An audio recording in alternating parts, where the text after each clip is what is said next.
Good evening. Our big story tonight involves really the unthinkable. Phoenix police have arrested 4 women accused of assaulting one of their patients at an adult care center in South Phoenix. And part of the investigation, the evidence in the investigation includes surveillance video captured inside the Maravilla Care home.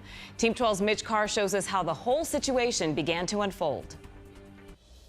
Rodina Bailey, Kristen Emerson, Stephanie James, and Tena Martinez. These 4 women were working at the Maravilla Care home on 7th Street in Dobbins last month when the woman in the red, who receives care at the home, approached the nurse's station. The video shows Tena Martinez pushing her elbow. The arrest report shows the employees wanted the resident to back away from the nurse's station. But while that discussion was going on, Rodina Bailey brought another resident over, a man in a wheelchair.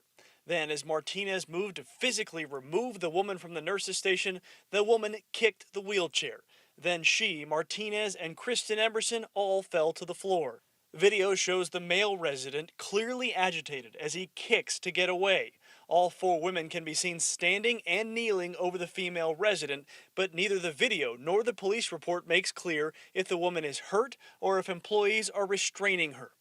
Eventually, Stephanie James would call 911, telling a dispatcher that the female resident kicked the male resident in the groin and that she had to be restrained. But after police reviewed this video, things just didn't add up. They are alleging 1 count of child or vulnerable adult abuse, a Class 4 felony. Each woman is now charged with vulnerable adult abuse and lying to police. It was Maravilla's management that reviewed the video and got police involved in the first place. And Maravilla has fired all 4 employees. In a statement, the facility wrote in part, quote, "We are saddened by the actions of these former employees and are thankful that the resident involved suffered no serious injury. We continue to cooperate with police and are grateful for their swift response and actions related to this incident." Mitch Carr, 12 News.